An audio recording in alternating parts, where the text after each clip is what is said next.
Hello everyone, welcome. Today we will study chapter 3 synthetic fibers and plastics. We study this chapter in two parts, synthetic fibers and plastic. In this video we will study about synthetic fibers and next video we will study about plastics. So let's start. First, fabrics. Fabrics are made by weaving fibers or thread obtained from natural or artificial sources. Fabric means cloth. ये जो fabrics होते हैं आपके fibre और threads को बुनकर बनाए जाते हैं और ये जो फाइबर और थ्रेड होते हैं ये नेचुरल और आर्टिफिशियल दोनों सोर्सेज से ऑब्टेन किए जाते हैं. Next, fibre. Fibre is a thin thread of natural और आर्टिफिशियल सब्सटेंस. ये जो फाइबर्स होते हैं आपके थिन थ्रेड्स होते हैं और ये नेचुरल आर्टिफिशियल दोनों सब्सटेंस के हो सकते हैं. They can be of two types. ये टू टाइप्स के होते हैं, natural fibres and synthetic fibre. Natural fibers. The fiber which are obtained from plants and animals is known as natural fiber. ये जो फाइबर्स होते हैं आपके जो प्लांट्स और एनिमल्स से ऑब्टेन किए जाते हैं इन्हें हम नेचुरल फाइबर्स बोलते हैं. Like cotton and jute obtain from plants while wool और silk are obtain from animals. जैसे कि कॉटन है, जूट है, ये आपके प्लांट से ऑब्टेन किए जाते हैं. कॉटन बॉल से और जूट स्टेम से ऑब्टेन किया जाता है. और जबकि वूल और सिल्क जो है आपके ये आपके वूल आपका शीप से ऑब्टेन किया जाता है और सिल्क वॉर्म से ऑब्टेन किया जाता है. So next, what are synthetic fibres? Fibres which is made by man from chemical substance is called synthetic fibres. ऐसे फाइबर्स जो मैन मेड होते हैं मीन्स ह्यूमन बींग्स के थ्रू प्रिपेयर किए जाते हैं केमिकल सब्सटेंसेस का यूज़ करके, ऐसे फाइबर्स को हम सिंथेटिक फाइबर्स कहते हैं. Like rayon, nylon, polyester etcetera.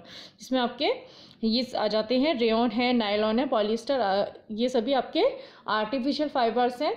हम इसमें आगे आर्टिफिशियल फाइबर्स के टाइप्स के बारे में पढ़ेंगे, बट उससे पहले what is a synthetic fibre made up of. ये जो सिंथेटिक फाइबर्स हैं वो कैसे बनाए जाते हैं. A synthetic fiber as well as plastic is made up of small units or monomers which combine to form polymer. ये जो सिंथेटिक फाइबर्स होते हैं और प्लास्टिक्स होती हैं ये छोटी छोटी स्मॉल यूनिट्स होती हैं. इन स्मॉल यूनिट्स को मोनोमर्स भी कहते हैं. इनको आपस में कंबाइन कर बनाई जाती हैं. कंबाइंड होकर ये पॉलीमर फॉर्म करते हैं और पॉलीमर्स के थ्रू हम ये सिंथेटिक फाइबर्स बनाते हैं. तो next question is what is monomer? A monomer is a single molecule और स्मॉल यूनिट्स. ये जो मोनोमर्स होती हैं आपकी सिंगल यूनिट्स होती हैं और स्मॉल यूनिट्स होती हैं केमिकल सब्सटेंस की. Next question is what is polymers? Polymer is a Greek word in which poly means many and मर मीन्स स्मॉल यूनिट्स. ये जो पॉलीमर्स होता है आपका ये ग्रीक वर्ड है. इसमें पॉली का मतलब होता है बहुत सारे, मैनी, एंड मर्स का मीन्स होता है स्मॉल यूनिट्स या monomers. Clear? Polymers are large unit made up of several monomers link together. ये जो पॉलीमर्स होते हैं आपकी लार्ज यूनिट्स होती हैं, इनको हम काफ़ी सारे मोनोमर्स को आपस में लिंक कर बनाया जाता है. And this process is known as polymerisation. और इस प्रोसेस को हम कहते हैं पॉलीमराइजेशन. मतलब ये यहाँ पर जो आपकी स्मॉल केमिकल यूनिट्स होती हैं, मोनोमर्स होते हैं, इनको आपस में लिंक्ड कर हम एक लॉन्ग चेन बनाते हैं जिसे हम पॉलीमर कहते हैं. और ये जो सारा प्रोसेस होता है ये आपका प्रोसेस पॉलीमराइजेशन प्रोसेस कहलाता है. In the figure number 3.1 beads and paper clips join to form long chains. यहाँ पर आप फिगर नंबर 3.1 में देखेंगे कि आप यहाँ पे जो बीड्स हैं ये आपस में एक थ्रेड की हेल्प से जॉइन करके एक लॉन्ग चेन फॉर्मेट करी है इन्होंने. और एक जो पेपर क्लिप है यहाँ पर इन पेपर क्लिप्स को जॉइन कर एक लॉन्ग चेन बनाई गई है. यहाँ पर जो सिंगल बीड्स है या सिंगल पेपर क्लिप है आपकी एक स्मॉल यूनिट है, इसको हम एक हमारा मोनोमर है. तो ये क्या हो गया हमारे मोनोमर्स के टाइप, क्योंकि ये काफ़ी सारे छोटे छोटे मोनोमर्स ने मिलकर क्या हुआ एक लॉन्ग चेन फॉर्मेट करी. जैसे हम एग्जांपल पेपर क्लिप्स में देख रहे हैं, एक सिंगल पेपर क्लिप एक स्मॉल यूनिट है, यहाँ पे काफ़ी सारी स्मॉल यूनिट्स आपस में जॉइंट होकर क्या फॉर्म कर रही है, एक लॉन्ग चेन फॉर्म कर रही है और एक पॉलीमर फॉर्म कर रही है. क्लियर? ये जो आपके पॉलीमर होते हैं ये हमें नेचुरल में भी फाउंड होता है। तो polymer also found in nature. Cotton is a polymer called cellulose. ये जो पॉलीमर है आपके नेचर में भी मिलता है। कॉटन इसमें आपका एक पॉलीमर है जिसको हम सेलुलोज कहते हैं। Cellulose is made up of a number of single units called glucose. और ये जो सेलुलोज होते हैं आपके, ये ग्लूकोज की स्मॉल यूनिट्स को लिंक करके ज्वाइन करके बनता है। Clear? Here next topic is types of synthetic fibres. Types of synthetic fibres में फर्स्ट फाइबर है हमारा synthetic fibre rayon. Rayon is the first synthetic fibre. Rayon looks like in appearance, texture and shine, hence it is also known as artificial silk. ये जो rayon है आपका पहला synthetic fibre है और ये रेयन आपका सिल्क की तरह दिखता है अपीयरेंस में, टेक्सचर्स में, शाइन में। जो इसका जो अपीयरेंस होता है, टेक्सचर होता है, उसकी जो शाइन होती है वो किसकी जैसे होती है? सिल्क की जैसी होती है, इसलिए इसको हम आर्टिफिशियल सिल्क भी कहते हैं। Silk fibre was discovered in China and made from silk worm. ये जो सिल्क फाइबर था इसको हम चाइना ने डिस्कवर्ड किया था और इसको सिल्क वॉर्म से बनाया था सबसे पहले। आप लोग जानते हैं कि सिल्क वॉर्म से हम सिल्क फाइबर ऑब्टेन करते हैं, बट इस प्रोसेस को, इस टेक्निक को सबसे पहले चाइना ने डिस्कवर किया था और इस टेक्निक को काफ़ी टाइम तक उन्होंने एक सीक्रेट की तरह रखा था, सबसे हाइड करके रखा था। Clear? It had a beautiful texture and was very costly. और इसका बहुत ही अच्छा टेक्सचर था और ये बहुत ही कॉस्टली था।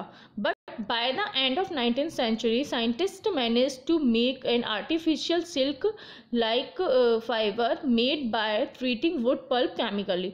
लेकिन 19th century के लास्ट में जो साइंटिस्ट थे वो कैसे भी उन्होंने मैनेज करके एक सिल्क के जैसा आर्टिफिशियल फाइबर प्रिपेयर किया जो सिल्क के जैसा था, और इस फाइबर को उन्होंने वुड पल्प का केमिकल ट्रीटमेंट करके बनाया था। This is man made fibre uses natural material. ये पहला एक ऐसा मैन मेड फाइबर था जिसको हमने नेचुरल मटेरियल्स को यूज़ करके बनाया था and can B woven like silk, और जो हम इसको सिल्क की तरह बुन सकते थे। Fibre it is cheaper than silk and can be dye in a variety of colours. तो ये जो फाइबर था आपका रेयन आर्टिफिशियल सिल्क, ये in the comparison of silk, natural silk के कंपैरिजन में काफ़ी चीप था, काफ़ी सस्ता था, और इसको हम काफ़ी सारे डिफरेंट वैरायटी ऑफ कलर्स में डाई भी कर सकते थे। Rayon fibre is used in many fibres like suits, jackets, bedsheet, carpets, blankets. और जो रेयन फाइबर था इसको हम यूज़ करते थे काफ़ी चीज़ें बनाने में। बेडशीट्स हैं आपके, कारपेट्स हैं, सूट्स हैं, जैकेट्स हैं, इन सभी को बनाने में हम रेयन फाइबर्स का यूज़ करते हैं। Next, nylon. Nylon is the first fully synthetic fibre to be prepared without using any natural raw materials like plants and animals material. Nylon आपका पहला फुली सिंथेटिक फाइबर था क्योंकि इसको जब हमने प्रिपेयर किया था इसमें हमने कोई भी नेचुरल मटेरियल का यूज़ नहीं किया था। जैसे आपका प्लांट्स एनिमल्स में इस तरीके किसी भी नेचुरल मटेरियल का यूज़ ना करके इसको हमने बनाया था, इसलिए इसको हम पहला फुली सिंथेटिक फाइबर कहते हैं। Nylon was prepared from coal, water and air. तो जो नायलॉन था इसको हमने कोल, वाटर और एयर की हेल्प से इसको प्रिपेयर किया था।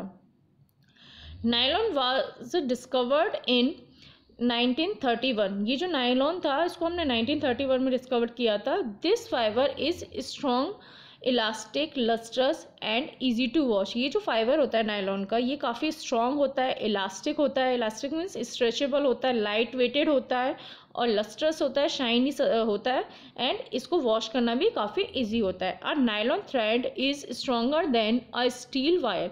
ये जो नायलॉन थ्रेड होता है ये आपका स्टील वायर से भी ज़्यादा स्ट्रॉन्ग होता है। Hence it is use in making clothes, parachute, ropes for rock climbing, toothbrushes, tents, curtains etcetera. तो इसलिए इसका यूज़ हम काफ़ी सारी चीज़ें बनाने में करते हैं, जैसे आपके सॉक्स हैं, रोप्स हैं, टेंट्स हैं, टूथब्रशेज हैं, कार सीट बेल्ट हैं, स्लीपिंग बैग्स हैं, कर्टेंस हैं, और ये काफ़ी स्ट्रॉन्ग होता है कंपैरिजन देन स्टील के जितना। तो इसका हम यूज़ करते हैं पैराशूट्स, और जो रॉक क्लाइंबिंग हमारी जो रोप्स होती हैं उनको बनाने में भी इसका यूज़ किया जाता है, because a nylon thread is actually stronger than a steel wire. Clear? Polyester is another synthetic fiber. Polyester fiber does not get wrinkle easily. ये जो पॉलिएस्टर है ये आपका दूसरा सिंथेटिक फाइबर है। पॉलिएस्टर जो फाइबर होता है उस पर ईजिली रिंकल नहीं आते, मतलब मीन्स उस पर सिकुड़न नहीं आती है। A fabric made from this fiber is easy to wash and does not needed to be ironed, which makes it suitable for dress material। और इस फाइबर से जो फैब्रिक बनाया जाता है वो उसको हम वॉश करना भी काफ़ी इजी होता है और वो उस पर आयरन करने की नीड नहीं होती है, इसलिए इसका जो यूज़ होता है मेनली ड्रेस मटेरियल्स में किया जाता है। इससे ड्रेसेस बनाई जाती हैं क्योंकि एक तो ये इजीली वॉश भी हो जाता है और इसको आयरन की भी नीड नहीं होती है। ये जो आपका पॉलिएस्टर है ये काफ़ी सारे मतलब ड्रेस मटेरियल के लिए बहुत ही अच्छा बेस्ट माना जाता है, बहुत ही अच्छा सूटेबल आपका फाइबर है। Polyester is made up of two words, poly which means many and ester which is a chemical. जो पॉलिएस्टर है आपका टू वर्ड से मिलकर बना हुआ है। इसमें फर्स्ट है आपका पॉली, पॉली मीन्स होता है मैनी और ईस्टर मीन्स एक केमिकल है। Ester are the chemicals which give fruits their smell. Ester एक ऐसा केमिकल है जो फ्रूट्स को उनकी स्मेल देता है। Some popular polyester fibres are, यहाँ पे कुछ पॉपुलर पॉलिएस्टर फाइबर्स हैं आपके। फर्स्ट है आपका terylene, terylene which can be drawn into a very fine fibre and can B woven like any other yarn. यहाँ पे जो टेरेलिन है इसको हम काफ़ी मतलब थिन फाइन फाइबर में कन्वर्ट कर सकते हैं और इसको हम बुनाई में यूज़ करते हैं। बहुत ही इसके जो मतलब बहुत ही थिन फैब्रिक हमें बनाना होता है तो उसको बनाने के लिए हम टेरेलिन फाइबर का यूज़ करते हैं। नेक्स्ट आता है आपका पैट।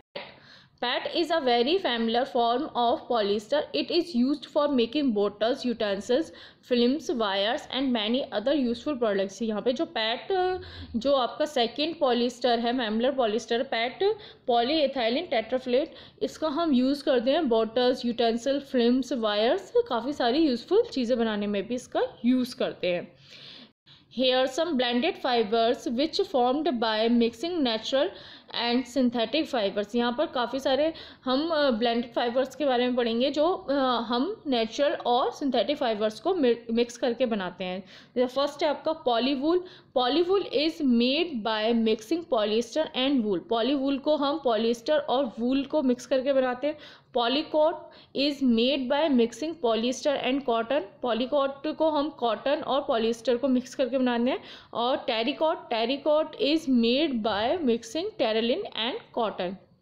इसको हम टेरेलिन और कॉटन को मिक्स करके बनाते हैं। Uses of polyester. Since polyester is strong wrinkle resistance and water resistance. जो पॉलिएस्टर है आपका काफ़ी स्ट्रॉन्ग है, रिंकल रेजिस्टेंस भी है, वाटर रेजिस्टेंस भी है। It has several uses. It can be used to sari, curtain, dress materials, tapes, films etcetera. तो इसका हम यूज़ करते हैं, काफ़ी सारी चीज़ें बनाने में इसका यूज़ करते हैं, लाइक जैसे आपकी कर्टन्स है, ड्रेस मटेरियल्स है। Next acrylic. Acrylic is a strong light weighted and warm synthetic fibre. ये जो आर्क्लिक है आपका काफ़ी स्ट्रॉन्ग था, लाइट वेटेड था और वार्म सिंथेटिक फाइबर है। ये वूल की तरह होता है। It is available in the number of colours and affordable than natural wools. ये क्या होता है, काफ़ी सारे कलर्स में आया जाता है और इसको नेचुरल वूल्स की कंपैरिजन में हर कोई अफोर्ड कर सकता है। Means it is cheaper then natural wools. इसका मतलब क्या है, ये नेचुरल वूल्स की कंपैरिजन में काफ़ी सस्ता होता है। Making woollen clothes like hats, scarfs, gloves, sweaters, blankets, fur toys, garments for babies etcetera. Acrylic fibres का हम यूज़ वूलन के जितने भी क्लॉथ्स होते हैं उनको बनाने में करते हैं, जैसे आपके शॉल हो गए, ग्लव्स हो गए, स्वेटर्स हो गए, ब्लैंकेट्स हो गए और जो सॉफ्ट टॉयज़ आते हैं आपके उनको भी बनाने में आर्क्लिक फाइबर का यूज़ करते हैं। बेबीज़ के जो गारमेंट्स होते हैं उनको बनाने में भी आर्क्लिक फाइबर्स का यूज़ करते हैं। So here all synthetic fibers are manufactured by the processing raw materials of petroleum। ये जितने भी आपके सिंथेटिक फाइबर्स होते हैं ये पेट्रोलियम से ऑब्टेन किए जाने वाले रॉ मटेरियल से बनाए जाते हैं। The raw materials which like obtain from petroleum are called petrochemicals. और ऐसे मटेरियल्स जिनको और या ऐसे केमिकल्स जिनको हम पेट्रोल से ऑब्टेन करते हैं उन्हें हम पेट्रोकेमिकल्स कहते हैं। Now next topic is characteristics of synthetic fibres. Hence synthetic fibers are made up of petrochemicals, so they catch fire easily and they melt on heating, क्योंकि जो हमारे सिंथेटिक फाइबर्स हैं वो पेट्रोकेमिकल से बने हुए होते हैं, तो ये बहुत आसानी से आग पकड़ लेते हैं और ये मेल्ट हो जाते हैं, हीट करने पे, जलने पर ये मेल्ट हो जाते हैं। The fabric made up of synthetic fibres will melt and stick to वो बॉडी। तो ये जो फैब्रिक, जो इनसे बने हुए फैब्रिक्स होते हैं सिंथेटिक फाइबर्स के, ये इजीली मेल्ट हो जाते हैं और हमारी बॉडी से स्टिक हो जाते हैं। Hence it is recommended that we should not wear synthetic cloth while working in the kitchen और लेबोरेटरी। इसलिए हमको रिकमेंड किया जाता है जब भी हम किचन में और लेबोरेटरीज़ में वर्क कर रहे होते हैं तो हमें जो हमारे ये सिंथेटिक क्लॉथ्स होते हैं इनको हमें वियर नहीं करना चाहिए, इनको हमें अवॉइड करना चाहिए, क्योंकि ये आसानी से आग पकड़ लेते हैं और जलने के बाद ये क्या करते हैं, हमारी बॉडी से स्टिक हो जाते हैं, चिपक जाते हैं। सो दैट्स वाई हमको ये अब एडवाइस किया जाता है कि जब भी हम किचन और लेबोरेटरीज़ में वर्क करें तो हम इन क्लॉथ्स को अवॉइड करें। Okay students, that's all for today. For more study, please like and subscribe my channel. Thank you. Bye bye. Take care.